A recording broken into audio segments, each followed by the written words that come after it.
You, me, we have overcome 100% of our darkest days. And for me, it's a call. It's a call to rise up and overcome. Whatever it is, life's greatest challenge for you at that time, whether it be big or small. Rise up, overcome. Don't quit. Don't wave the white flag. Don't surrender. Don't give up unless it's something you need to give up and surrender. Everyone you meet every single day is fighting a battle you may know nothing about. We're all in the process of overcoming.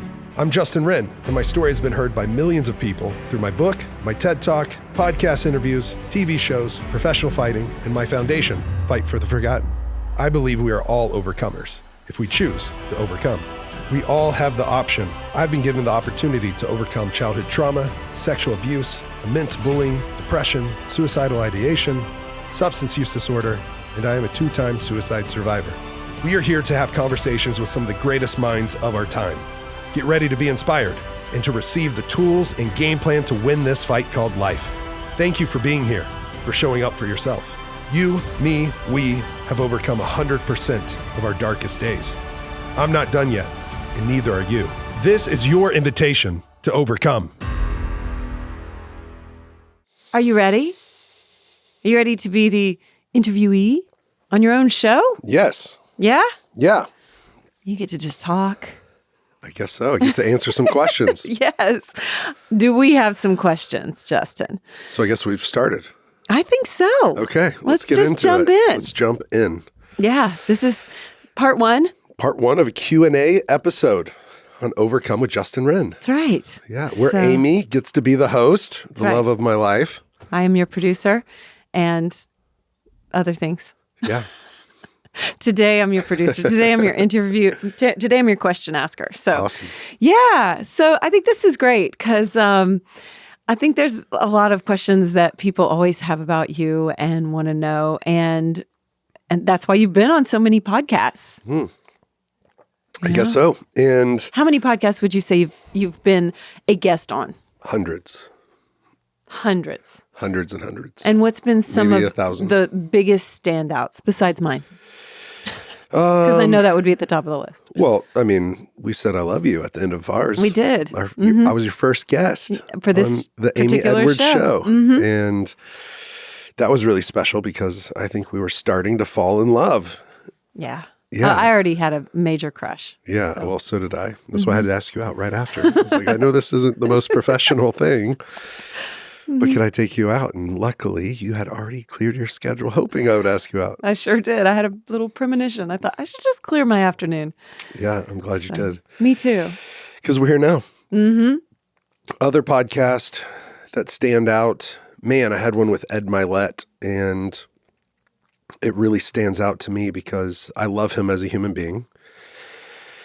And we went deep, and he asked great questions. And one of my best friends, Jace Jackson, who you know, and Doug Jackson, his uncle, and his grandfather, James Jackson, they started Project Cure, which inspired me to start Fight for the Forgotten. And they loved me at a time where I didn't feel very lovable. And for me to go on that show, and a guy named Jeremy, who's a great dude, but he had maybe a tough upbringing, maybe not even that, but he acted out as a bully. And anyways, Jay sent me this screenshot from Instagram or Facebook, and it was from this guy named Jeremy. And he said, hey, I don't know if you've ever heard of the MMA fighter Justin Wren, but I listened to this podcast with Ed Milet, and they talked about bullying. And I flashed back to how I bullied you. And if anyone ever treated my 2 sons the way I treated you, Jace, I would be heartbroken, I would be angry, and I would do anything I could to stop it. And Jace sent that to me and goes, how wild is this? Your story has now come full circle. Jace is a guy that I absolutely love. He's one of my best friends, and he's had so much impact in my life. And we connected over how we grew up being the heavyset kids that would be bullied. And I think it was Jeremy, but Jace remembers a time where his nipples were twisted so hard at church camp or youth group or something like that. Church camp. Yeah, where he was bleeding through his shirt on both sides. And so Jace became a badass wrestler and All-American, or maybe on the national championship team for the University of Denver rugby team. And because of him and his family, like, they've impacted Fight for the Forgotten so much. So anyways, what was really neat about that podcast was Jace and Jeremy decided to get together, and they hadn't seen each other in more than a decade. Well, I got to fly up for that.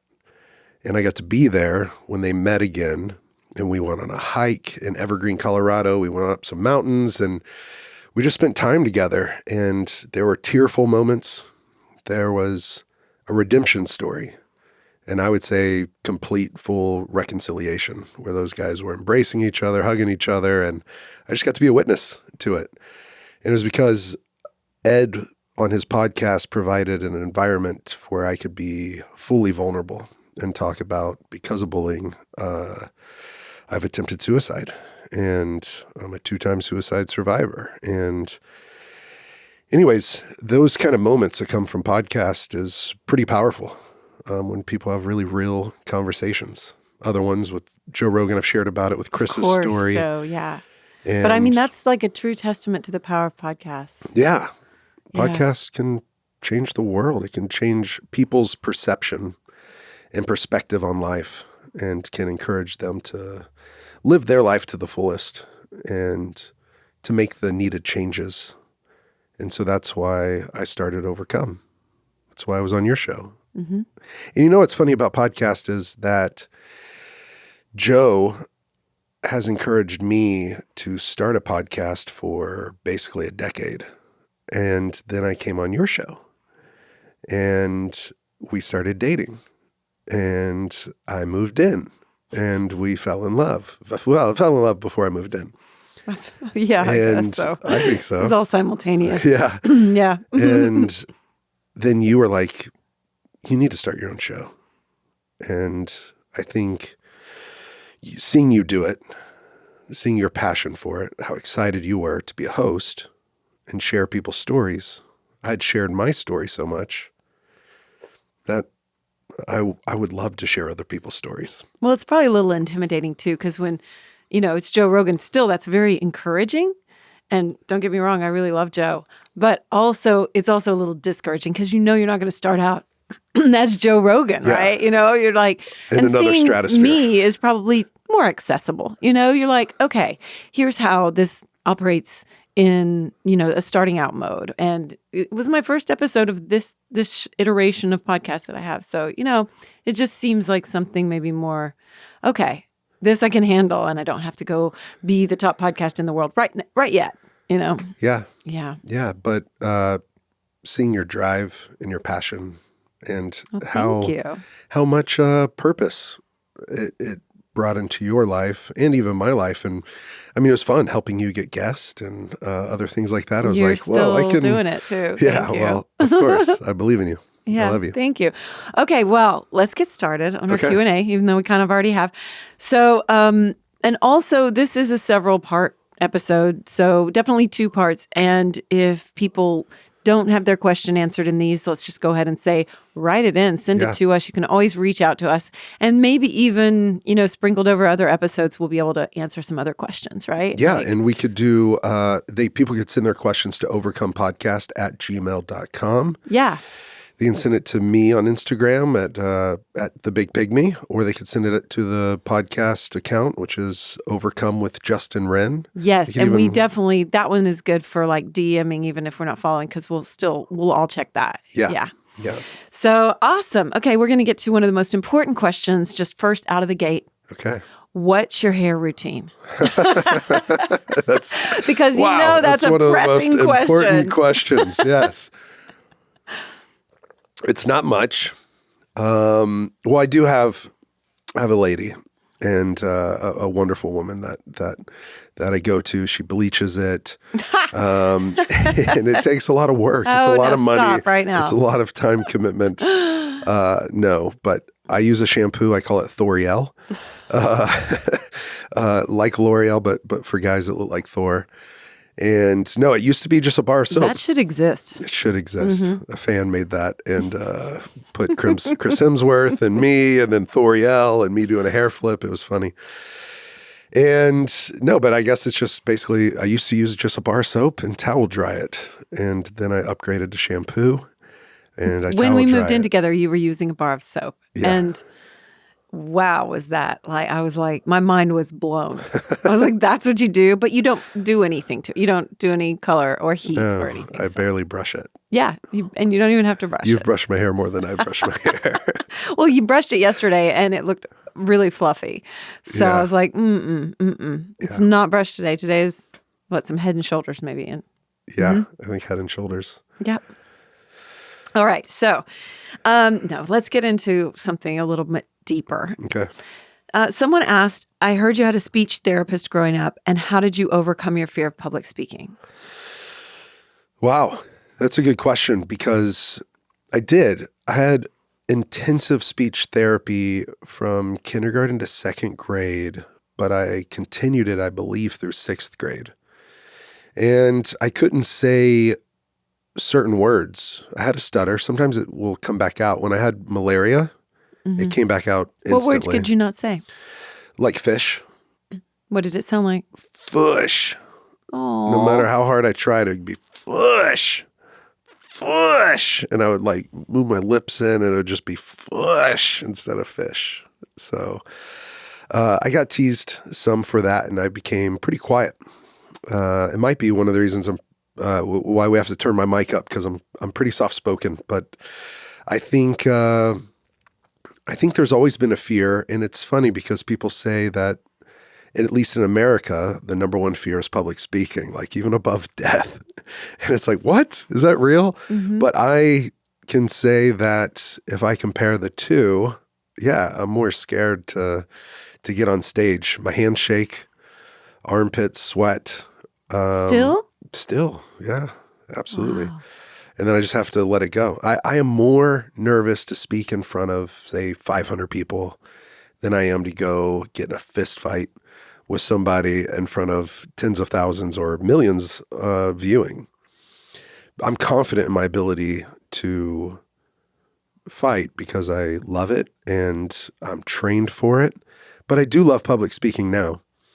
But I said no the first 9, maybe 10 times. At least 9 times I said no. Why don't you tell that story? Okay. I mean, it's so good. Okay.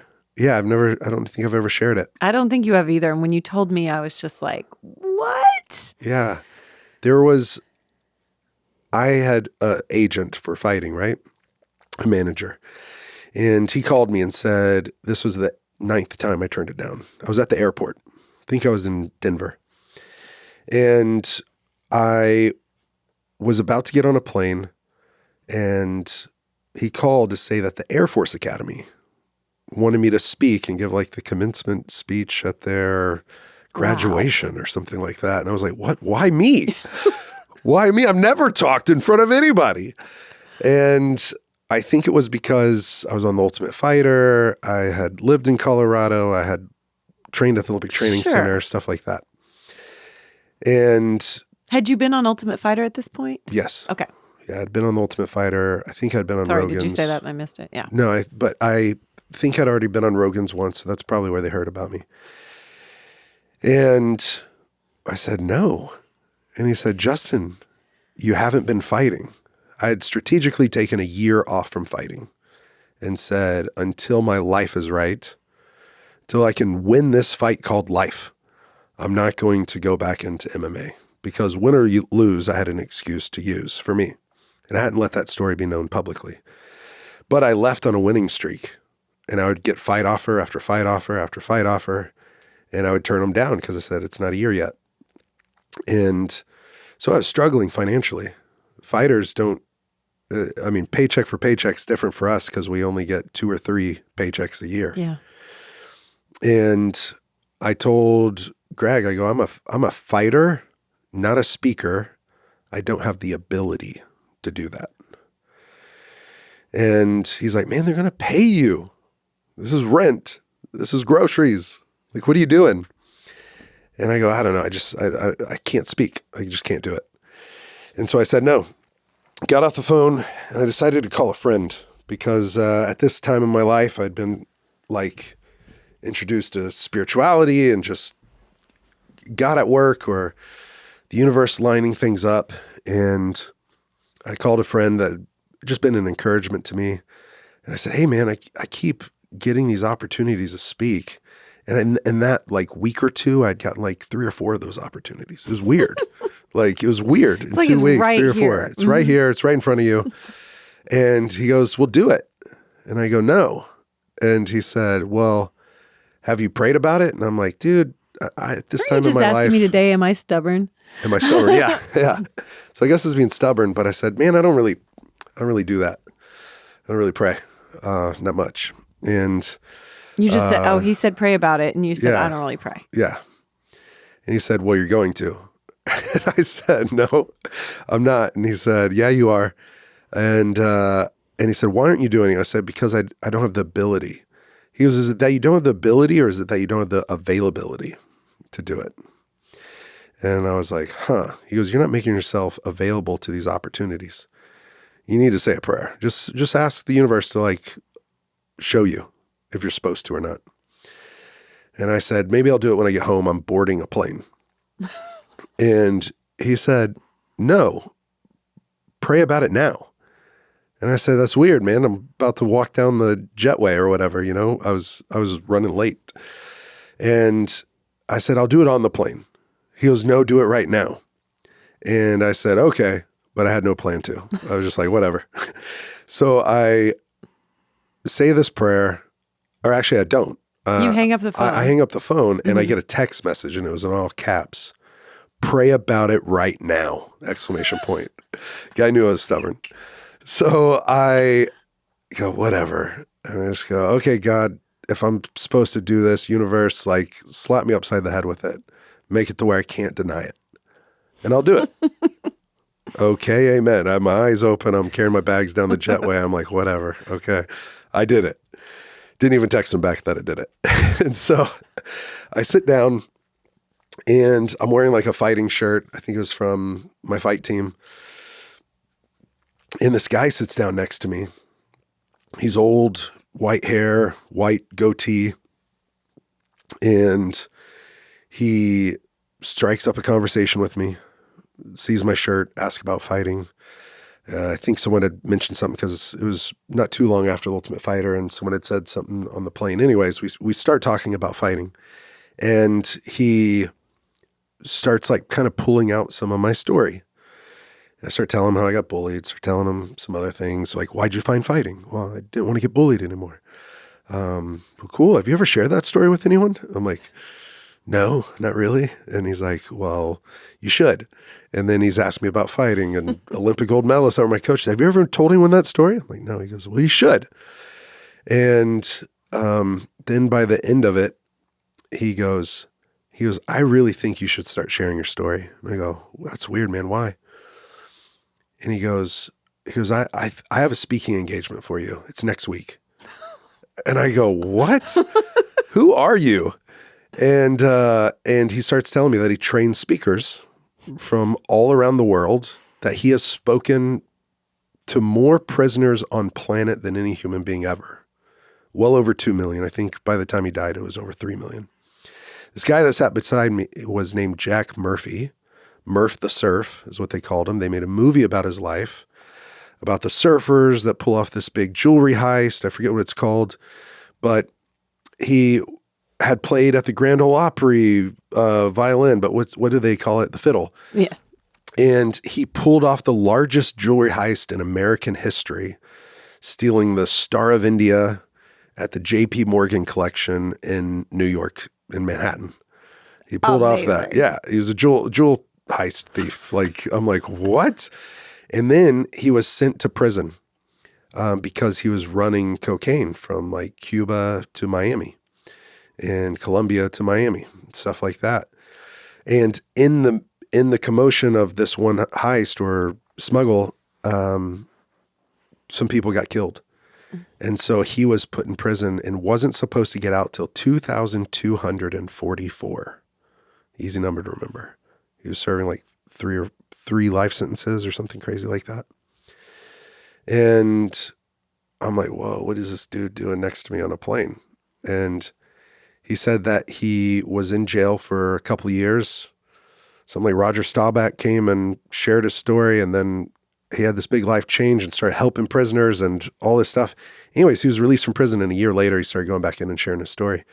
But he had spoken at some of the craziest places, Siberia, like Russia. I mean, every country, like over 100 countries, I think this dude spoke in. And I'm like, wow. He goes, so you're speaking with me next week? And I go, no, I'm not. And he says, why? And I said, because I'm a fighter, man. I'm not a speaker. I don't have the ability to do that. And he just looked at me and goes, what do you mean? He goes, anybody can share their story. Everybody's got a story to share. Like, there's power in your story, and you need to share it with people. And I was like, oh, okay, well, maybe you can train me some, and maybe in a year or so after training, you don't just get into fighting and jump into a cage fight. I said, maybe after a year. He goes, no, you're coming next week. He goes, what's your number? I said, wait. I don't have the ability to do that. And he starts trying to get my number, says his assistant's going to book my flight. And then I was going to be speaking in, I think it was called Henry Wade, but now it's called Lone Star in Dallas-Fort Worth. It's a juvenile detention center. He goes, have you ever been to Dallas? Like, I grew up there. I graduated high school in Dallas. He goes, good. You can come see your parents. You can come see your family. I'm like, man, I'm just not going to do it, man. Maybe the next time, next opportunity, something like that. And he just looked at me stone cold and goes, I got to ask you a question. I said, what? He goes, have you ever prayed about this? And I'm like, what? And I pull out my phone and I show him the text message from my friend, and it says, pray about it right now, ! And he goes, did you? And I told him how I turned down 8 or 9 speaking engagements, how I just turned one down with the Air Force Academy. And he said, what did you pray? And I said, God, if I'm supposed to do this, like, slap me upside the head with it. Jack in his 70s reaches his hand over and literally pops me in the back of the head.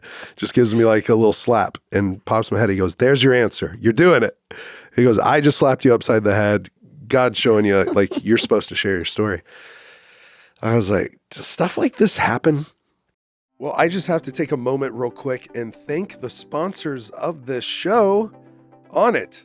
Onnit.com/overcome. You can save yourself 10% on Alpha Brain or New Mood or Total Human. Some of my absolute favorites. And I'm just so grateful for their support. This show wouldn't exist without them. So thank you so much, Onnit, for sponsoring the show. And also thank you for helping me get optimized. Total Human Optimization. I also coined something maybe cheesy, but I think it's kind of cute. It's Total Humanitarian Optimization. Oh, they help me when I'm going into a long meeting for development work, community development. And I just love the way that I feel getting into that flow state faster, feeling like I stay there longer, and have had so many friends try it and absolutely love it. If you haven't tried it, you can try it for free. There's an Alpha Brain free trial. I think you get 15 days of free Alpha Brain. So please, what's the risk? Put it to the test. I would love to hear your feedback on it. Try it, the world-class nootropic that really helps increase clarity, your memory, and I think it helps me engage in conversation and just feel like I'm firing on all cylinders so much better. So onnit.com/overcome. You can try it for free, Alpha Brain for free, and you can save yourself 10% on all Onnit products at onnit.com/overcome Every time. every time. Onnit.com/overcome, and at checkout, don't forget to type in overcome. Yep. Thank you so much. And anyways, I can just remember I got to speak in front of 300 kids in juvenile detention. There was a kid as young as like 8 or 9 years old in there. That story made me cry, by the way. Really? Yeah, it's really good. Jack was an incredible human being. Yeah. I miss him. He took me in over 100 different prisons around the country from San Quentin to Folsom to Death Row here in Texas to Corcoran State, where How many years did you work with him? At least 3, maybe 4, but it was like a lot. Wow. It was a lot. It was every other weekend at least, going to another state, to some more prisons, juvenile detention centers, all women's units, and seen some crazy stuff, but also seen some really cool stuff where people behind bars saying that they feel more free than they ever were outside of bars because they found like education, or they found community, or they found like an opportunity for vocation, and or addicts who I didn't know I'd be able to look back and reflect and be like, whoa, like they had a safe place to be sober, and they were looking forward to, they found a program of recovery behind bars. So they're not enslaved to their disease anymore. And now they're planning on continuing that outside, and they had relationships restored with children and families. And so anyways, it's cool to come in and encourage them. I was literally on the same unit as Charles Manson before he passed, and he was sick, and I was like 3 doors down from him, and I was with a person that helped start the Los Angeles Crips, the gang. Had a deep moment with him. Had another guy I was supposed to fight that he had ended up killing a few people. Never even had a speeding ticket. Wow. Never had a speeding ticket. Was like the captain of his wrestling team, was like a model student, was all that different stuff. I was supposed to fight him. I never knew why the fight never came to fruition. He was undefeated when I was supposed to fight him. And I didn't know the story, didn't make it big in MMA news, but he had killed somebody, or a few people. And I'm walked down this, I'd share my story in Oklahoma, and it was at this jail, and he was awaiting being put in for life in prison. And the warden came up to me and said, hey, after hearing your story, there's one guy you've got to share your story with. And I'm like, really? He goes, we don't let anybody see him. And you can see him. We need you to see him. And I was like, okay, who is it? And he tells me he's killed some people. I'm like, whoa. And they walk me down this hallway, and there's it's kind of a dark hallway, but anyways, we're walking down, and I see half of one guard, a guard standing outside of it. The door's open, and there's another like shoulder of a guard. There's 3 guards in there. Warden walks me in. I turn around and I look at him, and it didn't really hit me right at first. And the guy goes, Justin Wren. The guy that is sitting there with handcuffs behind his back, Like ankle Hannibal Lecter cuffs. style, Handcuffed behind his back, and he's got straps around his shoulders and arms, crap. and straps around his leg. Nice. And he's sitting there, and he literally, anyways, I just sat down on the floor with him, and he was on the bed. I was on the floor in front of him looking at him. We had a conversation for like an hour or 2. He shared what happened. I'll respect his story or whatever, but he had these journals, and I'm telling you, they were at least 2.5, 3 foot off the ground, and there was 2 or 3 stacks of them. I mean, there were so many composite journals that he just wrote his regret, his remorse, asking for forgiveness, all sorts of stuff.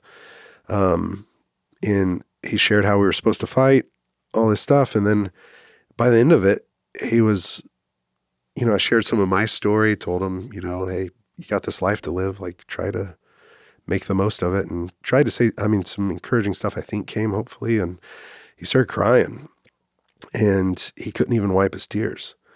So he was leaning his head down to his knees, and he was using his knees to wipe his tears. And the warden let me sit beside him, put my arm around him, just try to give him a hug, love on him a little bit. And told him, man, look, we weren't supposed to fight in a cage. Like, we're supposed to like meet now. And so it's hard, because sometimes you meet people, they just made some wrong decisions and choices, and they got caught, and I didn't, when it comes to like drugs and things like that. But then there's some people that have made some really big mistakes, and it's like, what do you do? How do you tell them to live with that? So but I think he was saying, I'm here. I'm supposed to be here. Like I've got a debt to pay, and it was like, whoa, just heavy. But I really enjoyed that. I was even thinking. It's funny you asked that story just now, because this morning I was thinking I should probably do that again this year. Like get into a juvenile detention center, and hopefully you have more of an opportunity to share whenever they're young, to like help them make different decisions when they get out. But I think doing stuff like that, it has a lot of purpose and meaning. Some people are called to it. Some people are really called to it, to go in there. I know a friend named Jorge, and he's all about prison reform, and he calls himself a prison abolitionist, where he thinks, for most things, like putting a human being in a cage doesn't rehabilitate them. There's some special people that are called to that line of work. Mm-hmm. Absolutely. Well, good answer. I'm glad you told that story, because I think it's so amazing. Cool. Well, I'm glad someone asked that question. Yeah. Well, I tacked on one, but that's my right as the interviewer. Okay, let's keep going. This one's from Instagram. What does overcome mean to you? You, me, we have overcome 100% of our darkest days. And for me, it's a call. It's a call to rise up and overcome. Whatever it is, life's greatest challenge for you at that time, whether it be big or small, rise up, overcome. Don't quit. Don't wave the white flag. Don't surrender. Don't give up, unless it's something you need to give up and surrender. Mm-hmm. Which for me overcome was substances. Holding on too tight. Yeah. And for me, I think we all have it in us as overcomers, but some don't believe it, and so they don't choose to do it, and we'll just be limited. And listen, I've had more ups and downs than I'd like to admit, and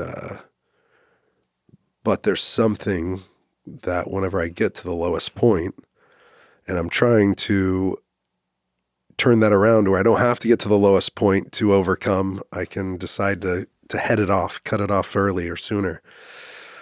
But I've seen others in some of the world's, I would say, worst circumstances, some of the most bullied people on the planet, overcome literal slavery or waterborne disease or incredible disease like malaria or poverty or hunger or food insecurity. And there's something at the core of every human being that can overcome whatever it is in front of you, whatever it is. I mean, Bernard was telling me a story last night, our last guest, and he was telling me that there were these refugees that came from Haiti, and they had to go down to Brazil and then over to Chile and then up all South America, up Mexico, just to be able to make it into the United States. And he's talking about some of those asylum seekers that have the right to be here. He's like, man, they have more courage to go on that journey. I mean, what did they overcome? Parents with children having no place to call home, crossing so many different country lines. Life gets a lot simpler at that moment, I think. Yeah. I imagine. Eat, drink, hydrate, sleep. Yeah. Be with each other. Make sure no one gets hurt along the way. Yep. Just getting by to survive so that they could get here and hopefully thrive. Yep. Absolutely. All right, let's shift gears for a second. Who are your MMA coaches? I think they mean right now. And what's the importance of having good coaches in your life? Yeah, I would say let's tackle the first one. And I think how have your past ones impacted you too? Like, who are your coaches now? Have your past ones impacted And when you? I said first one, I meant last one, because what's the importance of coaches? Okay. Let's start there. Because I think you have to be coachable to utilize great coaches. Because if you don't have like a learner's cap on. Yeah, you could have the best coach. Yeah, you have the best coach in the world, but you could be the worst athlete because you decide to do what you want to do and not take the gifts and the skills that they're trying to impart into you. And so being almost an open vessel for them to give you those things and like asking questions, asking more. How'd you do it that way? How would you do it if you were in this situation?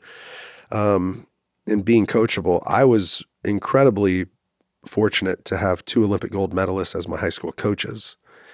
And Have you ever had a crappy coach? Oh, yeah. Oh, yeah. Okay. Oh, yeah. I've had some crappy coaches, but they don't last long. Okay. Because I kind of know now. It's almost the difference between, have you ever held a Rolex and a Folex? Sure. So my dad, I think, had a Rolex growing up because it was heavy. And they're heavy. It didn't tick. It like had this smooth kind of whatever. And when he lost that or was stolen or broken, whatever, he got a Folex. We went to the Chinatown part of Dallas, and we loved that place and going and eating hot pot and all sorts of stuff. And he got this Folex that whenever he'd wash his hands, it would turn his wrist green. Or whenever I held it, I just knew it wasn't the same weight, you know? And I think from when you know the real deal, you can just feel when you know the authentic, you can sniff out or feel the counterfeit. You can see that its tick is off, that its weight isn't the same, that it's not going to last, that it isn't valuable. And so I try to take that into thinking about my coaches and like, is what they're giving me valuable? And anybody can teach you anything. Sometimes the person you can learn from the most, I'm learning this in recovery, is the person that's new to it, that's like fired up, and they might just mic drop something that's like, whoa, I never thought of it that way, because it's a new, fresh perspective. So I'm not saying like cast out someone, but I think it's always like get what you can and give everything you can, and then be open to sourcing out new information that's going to benefit you even more. So yeah, I didn't develop bad habits early on because I had some of the best coaches when it came to wrestling. And so I've tried to take that into the nonprofit world, having great mentors like Bernard and Doug Jackson that we're going to have on the show, and hopefully his father, and Jim Stewart. Like, I mean, these people that for me are best in class at what they do. And I want to surround myself with those kind of people. So when it comes to MMA, I mean, I've had Trevor Whitman, who's had numerous world champions, Rafael Lovato Jr., who's a world champion himself, and I believe he's going to train a lot of world champions. But I've had Olympic gold medalists in wrestling, world champions in jiu-jitsu, world champion boxing coaches. I mean, guys that do strength and conditioning and have trained world champions in the NFL, the MLB, the NBA, all sports basically. And I think it's really important to whatever you're doing in life. And I know that that's an honor and a privilege, and it's a pleasure for me to be able to surround myself with people like that. But I think a little tip is I've tried to hone a skill or craft to attract people like that or be attractive to them by asking good questions and by being interested. Because what I learned early on was I was the new guy on the wrestling mats, and there was kids that wrestled from the earliest age.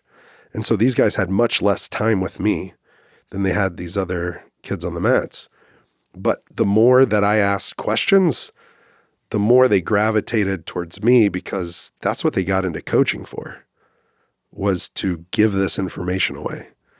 And I'm thinking of one kid, I won't use his name, but he had all the opportunities in the world and had been coached by these guys all the time, but he had a bad attitude and he was very hard to coach. He was uncoachable and he just wanted to do it all on his own. And so there'd be these matches that he should have won that he wouldn't, because he wouldn't listen to his coaches that are yelling to him the winning game plan. And so for me, it's like, man, listen to those that have come before you that have some information that they've done it. They've done it. Why would I not listen to them? Yeah. Yeah. And who's coaching you right now? So I'm at On It for jiu-jitsu. I'm sorry, for strength conditioning. I've been going to 10th Planet for jiu-jitsu. I've been training a little bit with Tim Kennedy at Roca. I'm going to start training either at the B team or Roca with the Danaher Death Squad. None of that's official, but they're all here. And I'm kind of courting or checking them out and seeing which ones I'm going to be training with. But Shanji Hibero is somebody that's been coaching me for a while now. He's in Cedar Park in jiu-jitsu, and he's got like 14 world championships to his belt or his name. And I love that man. He's incredible. Victor Hugo's here. He's been a training partner for me in the past. So about to get training. I'm recovering from an injury, and I've got the best coaching available to me. Striking is Black Sheep Boxing. And I love that place. Brigham's going up there a lot. One of the guests of the show, he's eating it up. And Jeff Meadows is a great coach. And he's been a sponsor of mine in recovery. He's a good friend of mine. And they just have a really, really cool culture up there. They're incredible. 40% or so of their members are in recovery. So it's one of the gyms I've been most excited about joining in my entire life. That's awesome. I love it there too. Yeah. You've come. I've got the whole mitts for you before. I have my boxing shoes and my cute, gloves. Yeah. Are they pink or are they gray? I forget. Well, I forget to. I haven't practiced in a while. Fightfortheforgotten.org. You can go check out Fight for the Forgotten, the foundation that I started. It is my passion project. It is something that I love so much because of the people we get to help. We get to help the Pygmy tribe who adopted me in help themselves. We say opportunity is greater than charity. Charity can be great, but opportunity is just always better. That's why we've drilled something like 80 water wells already, providing over 30,000 people clean water. We've started sustainable farms, bought back over 3,000 acres of land for the people who originally owned it, put it in their name. We built 32 homes, and now we're about to start a health center, a school, and a marketplace. They're going to have a maternity ward, a pediatrics unit, and a dental suite. You can join the Fight for the Forgotten Fight Club at fightfortheforgotten.org. We would love, love, love to invite you on this journey to join this fight arm in arm with us. Our Fight Club, it's a monthly giving club. You can give $5 or more a month, and that empowers us to empower people. Thank you for being on this journey with us. I invite you to come along for the ride. It's been absolutely epic, putting love and compassion in action and fighting for people. Fightfortheforgotten.org. Join our Fight Club. Okay, so let's keep going, okay? This is shifting gears again. We're just going to kind of skip around because I like that. Sure. I like mixing it up a little bit. Let's do it. I like this question. What is the best moment of your recovery so far and why? That's hard because a lot of the moments were really, really hard, but I needed them because they became really good. That's good right there. So it changes how you define best, right? Yeah. I would say the best moment, I might have shared a little bit on the show before, but if at the risk of repeating myself, would be when I went to treatment, which was really hard the second time. Yeah, I mean, like really, really me hard. saying you're going to have to go to treatment again. Yep. Would you qualify that as the best moment? I mean, that was like a horrible, hard moment for you. It was a horrible, hard moment, said no. but I said no at first. And then I realized I have to. And it's not, I don't have to because you're telling me to. I have to because I have to. And you recognize that. But I think the best moment was honestly the community, the guys. I felt like I was in such a special place. It was so different than the place I went to first where nobody wanted to be there. These guys, I mean, you don't really want to be there, but once they were there, they're like all in. And so having guys they chose it. They chose to be there and they were going to get the most out of it. Even if they didn't want to be there, they are there, so they better make the most of it. Yeah. And I had this moment which was therapy, and it's very similar to EMDR, but it's called ART, Accelerated Resolution Trauma Therapy. And that moment for me, I wanted it earlier and I wanted it earlier. And it was almost like I was trying to force my hand. Like, you guys say this is for PTSD. I've got PTSD. Please help me. Like, here's a book that I brought from my doctor and my story's in there that says PTSD. Like, How to Tame Your Hidden Dragons. And mine was The Wounded Dragon. I'm like, you'll say this is here. And we did a couple of other things first, which was exactly how it was supposed to happen. And then when we finally sat down to do it, I extended my stay 2 weeks so that I could do this therapy. I don't know if it was kind of a thing of like, does he really want it? He says he wants it, but he'll have to stay longer. So I stayed longer. And it was just the biggest breakthrough moment I've ever had in therapy.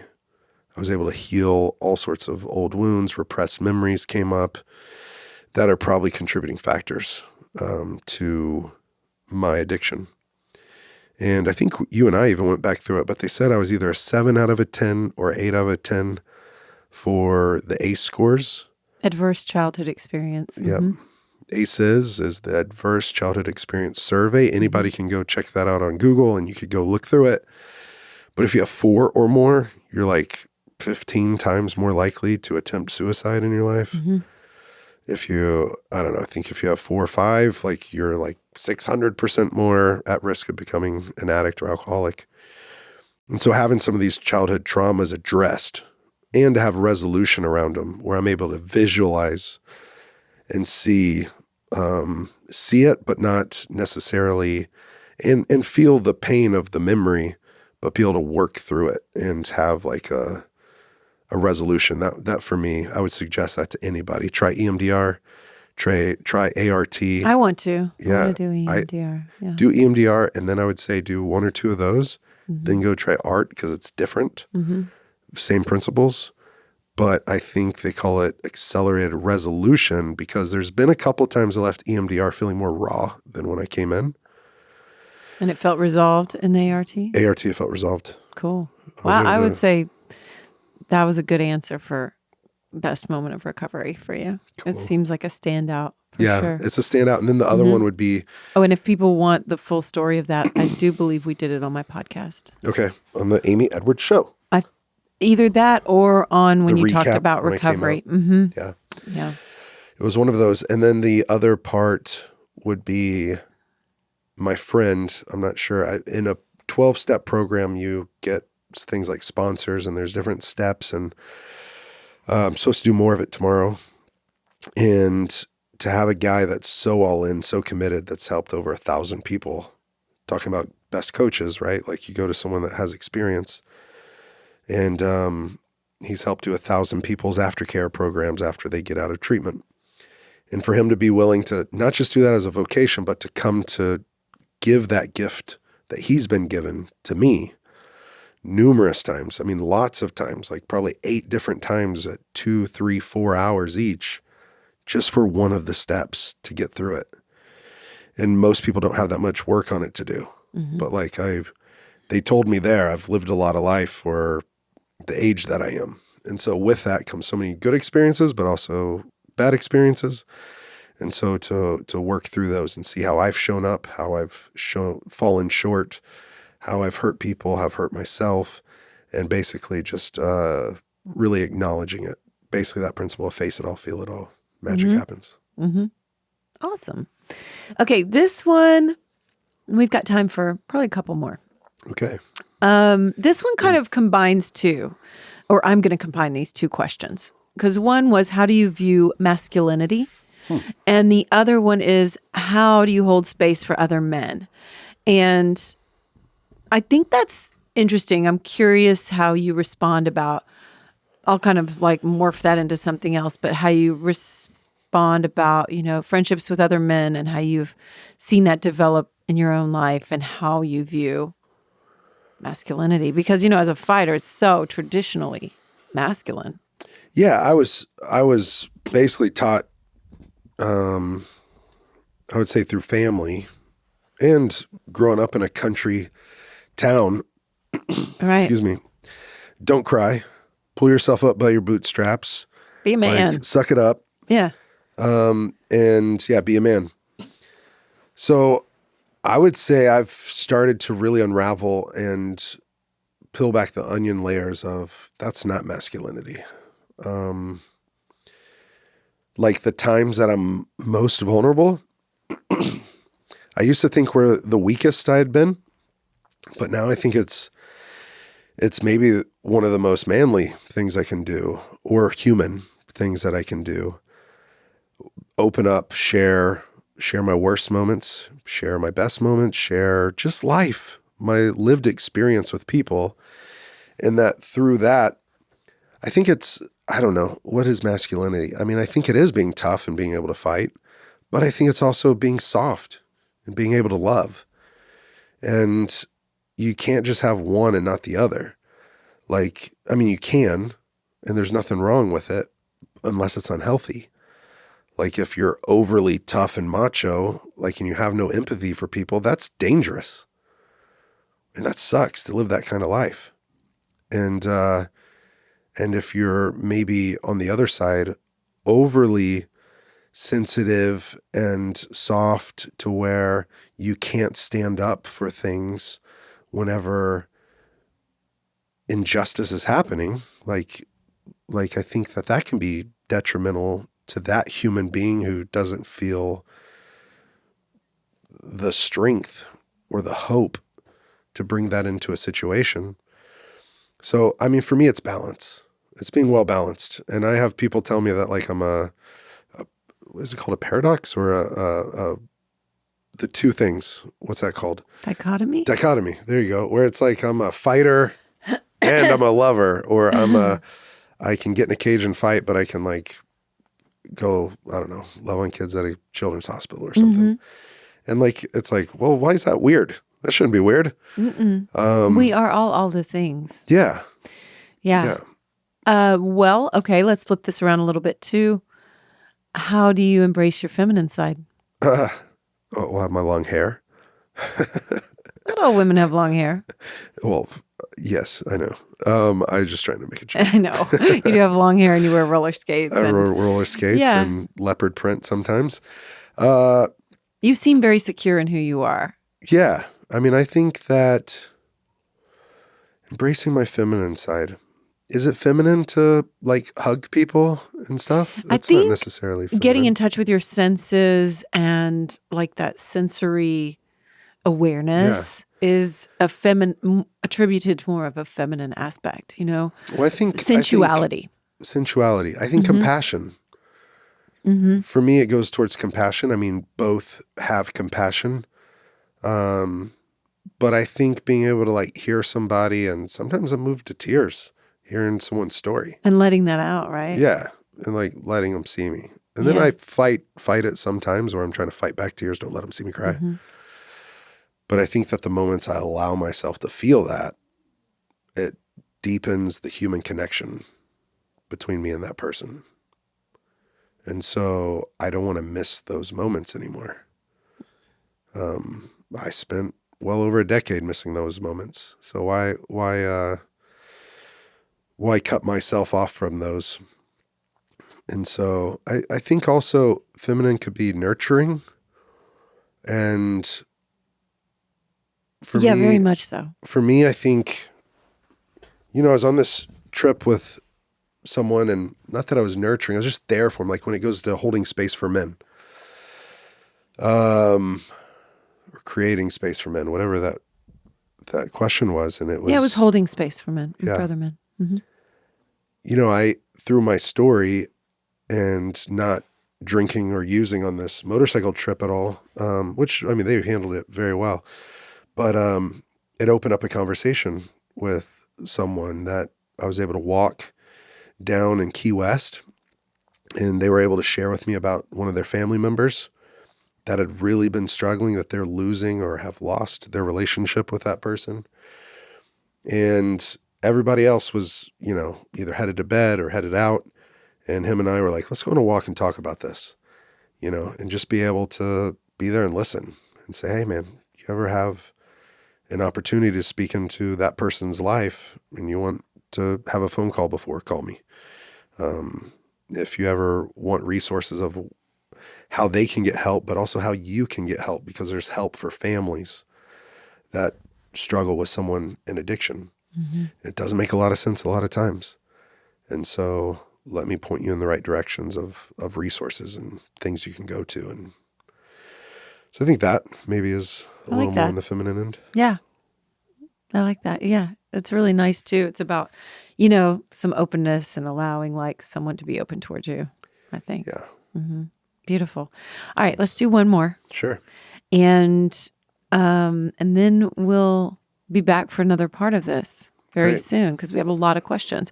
So the last one I'm going to ask you today is, what is a day in Justin's, somebody wrote sandals, because I guess they don't think he wears shoes. What is a day in Justin's sandals like, LOL, from wake up to go to bed? That's a good question. I know who sent that. It was Edgar. And Edgar I met I met him in San Diego when I was speaking. These big boxing gloves behind us, if you're watching on YouTube, they came from an event in San Diego, and there's a lot of encouragement written on these gloves for me and Fight for the Forgotten, and I cherish them. But Edgar, I met, we went out after with some of the event organizers, and I met Edgar at the bar.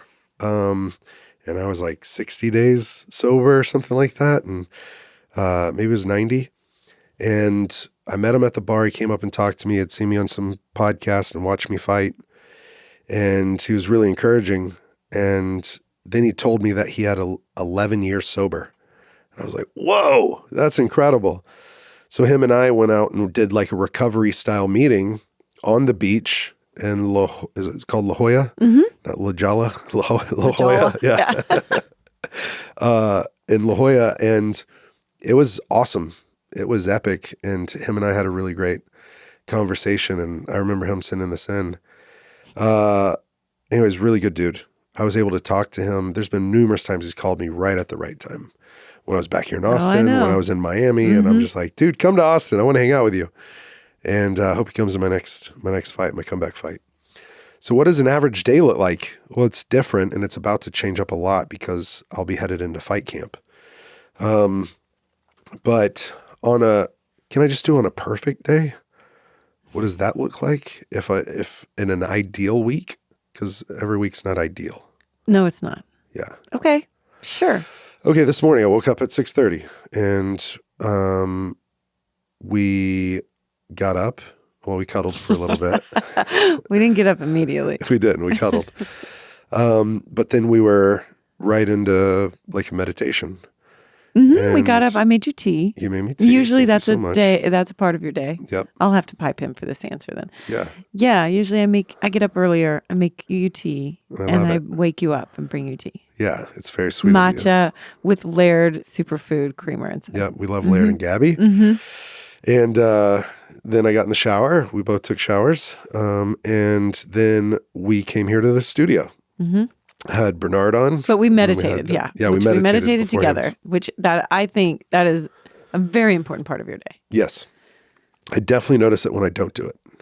I notice it when you don't do it too. I notice it when I don't do it. Yeah. And I think that it has me at a more grounded place. And I can come in to all my interactions throughout the day just with a clearer head or clearer heart space and not let things get to me. What was your meditation like today? Well, I sat there and I was just in gratitude. I was in gratitude for Bernard and the incredible opportunity I have to be mentored by him and for him to be a partner in this project. And so that was really special for me to think about all the amazing things he's done in his life and how he believes that this project with Fight for the Forgotten can be an example to the world of nonprofits and of how people can replicate it. I'm just like, whoa, coming from him who like knows his stuff, like we're really onto something. And it's going to be a 5 or 10 year initiative, but man, we're going to build a health center, a school, all that. So I was just tapping into that, like purpose, almost repurposing my commitment to this project and my passion. And so that's good. And then I like to move every day if I can. Yesterday, I think it was yesterday, I went out on a long walk. Might have been the day before, but went out on a long walk and listened to an audiobook. And and I like it when I use my full focus planner. I'm not consistent with it like I should, but when I set up my day and go through it and list my my three most important things of the day, and then put right out my schedule there, and I have a spot for notes, and I have a spot for a to-do list, and then I can review my 10 annual goals that I write down. That was one of the things I was going and walking. Had set those up in January, but I was kind of repurposing them 2 days ago. Where I was like, what do I really want? And so I kind of reorganized the list. It's good to review those and keep them alive. Yeah, I think you should do it daily or weekly, at least monthly. Mm-hmm. Like, what are the 10 things you want to get done this year? Yeah. How can you break those down into bite-sized bits of maybe like 3 a quarter? And for some people, you don't need 10 goals in a year. You just might need 3 or 4 or 5. Just chip away a little every day. Away. But then you can put them in different kind of silos, which is, what about my mental health goals? What about my physical health goals? What about my financial health goals? What about my relationship health goals? And what about my vocation health goals, or what I'm going to do in my job to kick the ball downfield? And if you're going to be there in a year, like really trying to break that down into maybe 3-month increments where it's like, you got 4 stages where you're backing into that big year-long goal. You're like, I need to be here in 3 months. I need to be there in 3 months. I need to be here in 3 months. And then just focus on those next 3 months. And maybe once a month you review the annual goal, or once a week. You're like, to get there, I need to do this stuff now, this month, this next 90 days. And then what about the rest of your day? They said till you go to bed. Yeah. I try to connect with someone that is good for my soul during the day. That might be our executive director. That might be Brigham. That might be you. Might be someone in recovery. Might be someone from training. But I try to reach out either via text or phone call once a day to just let someone know I'm thinking about them. I love them. I'm grateful for them. And not just that, but at least a reason why, and I enjoy doing that. I guess on my weekly calendar, once a week, we have our date night where we really prioritize our time together. We have a family night where we're with the girls. We kind of start our week off that way. Monday, date night. Tuesday, night with the girls. And then I try to see about intentionally getting with people throughout the week, of like, whether it's business or whether it's just relationship building and going deeper. Cool. Yeah. That it? I think Till so. bed? Oh, well, I mean, I try to, in an ideal week, I know. You're pushing me. So in an ideal week, I would like to shut down my screens an hour before bed, but that hasn't been happening lately. No, we're both kind of bad about that. It's hard. Yeah. And we watch some TV too.